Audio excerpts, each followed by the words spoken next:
Channel को subscribe जरूर करें फिनेंस रिलेटेड वीडियोस के लिए। हेलो फ्रेंड्स, मेरा नाम है अभिमन्यु और वेलकम करता हूं आप सबों का मेरे चैनल पर। और फ्रेंड्स, आज जो टॉपिक को हम लोग देखने वाले हैं उसका नाम है banking regulation and capital. Friends, इस चैप्टर में मेनली हम लोग कैपिटल और कैपिटल के इम्पोर्टेंस के बारे में देखने वाले हैं और उसके बाद टीयर 1 और टीयर 2 कैपिटल को भी देखेंगे। तो फ्रेंड्स, सबसे पहले हम लोग कैपिटल के इम्पोर्टेंस को जानते हैं बैंकिंग इंडस्ट्री में, कि बैंकिंग इंडस्ट्री में कैपिटल का क्या इम्पोर्टेंस है। तो फ्रेंड्स, ये हम लोग सब जानते हैं कि कोई भी कंपनी या फर्म है तो वो चाहती है कि हम अपना मिनिमम कैपिटल लगा करके मैक्सिमम रिटर्न कमाएं। वैसा ही केस बैंक्स के साथ भी है। बैंक्स भी चाहती है कि हम मिनिमम कैपिटल लगाएं और मैक्सिमम रिटर्न कमाएं। लेकिन फिर भी मिनिमम कैपिटल कितना होना चाहिए, इस पर हम लोग चर्चा करेंगे इस वीडियो में। जितना भी परसेंट हो, जो भी फिगर हो, 8%, 9%, 7%, उस चीज़ पर अभी बात नहीं करेंगे। हम लोग बात इतना करेंगे कि मिनिमम कुछ परसेंटेज होना चाहिए कैपिटल का। अगर आपका कैपिटल मिनिमम आप मेंटेन करते हैं तो आप फिनेंशियली स्टेबल हैं। ठीक है, तो हम बिल्कुल कह सकते हैं कि capital is an important parameter of measuring financial strength और फिनेंशियल स्टेबिलिटी। अब फ्रेंड्स, एक दूसरा पॉइंट है कैपिटल के इम्पोर्टेंस को जानने का, वो क्या है? तो दूसरा पॉइंट ये है कि capital is a cushion to protect banks from unfavourable outcomes.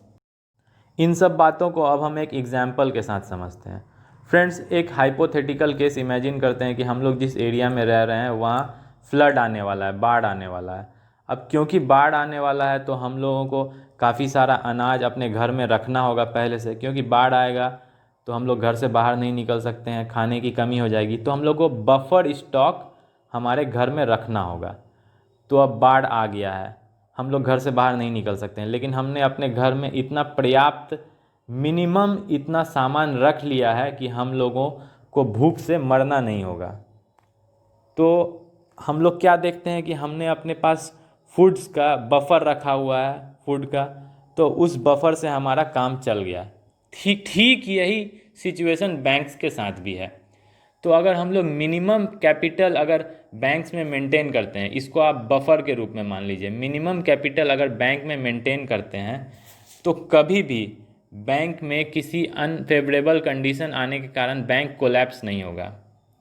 जब भी कोई रिसेशन आता है तो काफ़ी सारे बैंक्स फॉरेन में कोलैप्स किए हैं। अमेरिका में काफ़ी सारे बैंक्स कोलैप्स किए थे, लेकिन इंडिया में बैंक्स कोलैप्स नहीं किया है, क्योंकि मिनिमम कैपिटल रिक्वायरमेंट वो लोग अच्छे से मेंटेन रखते हैं। तो ये बहुत ज़रूरी है मिनिमम कैपिटल रिक्वायरमेंट मेंटेन करना, ताकि कभी भी अनफेवरेबल अगर कंडीशन आए तो बैंक्स हमारा डूबे नहीं।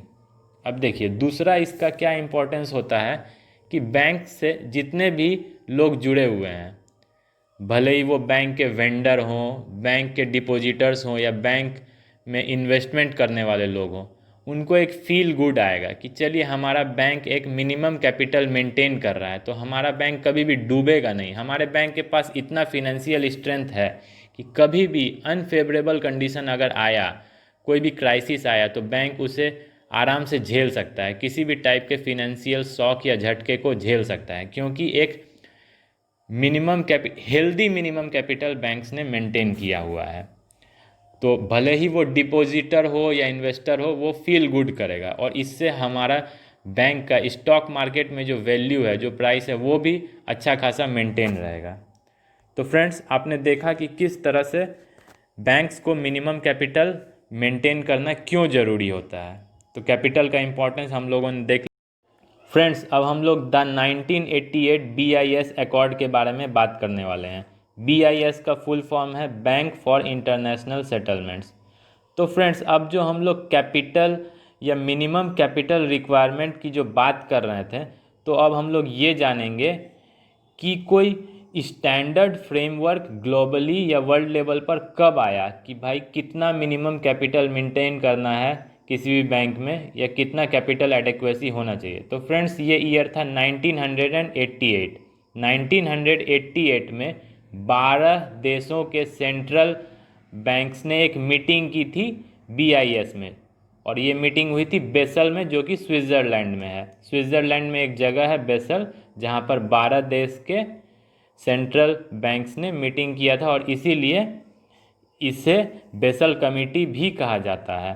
तो 1988 में बेसल कमेटी ने मिल करके डिसाइड किया कि, और साथ ही में एक ग्लोबल फ्रेमवर्क लाया कि इतना मिनिमम कैपिटल, इतना कैपिटल एडेक्वेसी मेंटेन करना है, और इसी फ्रेमवर्क को बेसल वन अकॉर्ड भी कहा जाता है।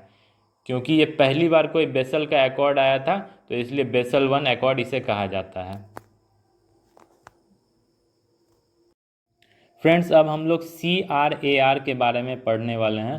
तो CRAR का फुल फॉर्म होता है friends, capital to risk weighted assets ratio. तो अच्छे से इस रेशियो को देखेंगे। न्यूमरेटर में क्या है, कैपिटल है, और डिनोमिनेटर में क्या है, रिस्क वेटेड एसेट्स है। तो कैपिटल तो हम लोग बहुत अच्छे से जानते हैं क्या होता है, और रिस्क वेटेड एसेट्स क्या होता है मैं बताता हूँ फ्रेंड्स, बैंक्स का मेनली काम क्या होता है, लोन देना। बैंक्स मेनली कमाती कैसे है, बैंक्स मेनली लोन देती है, और उसके ऊपर जो इंटरेस्ट मिलता है वो बैंक्स का मेन प्रॉफिट सोर्स होता है।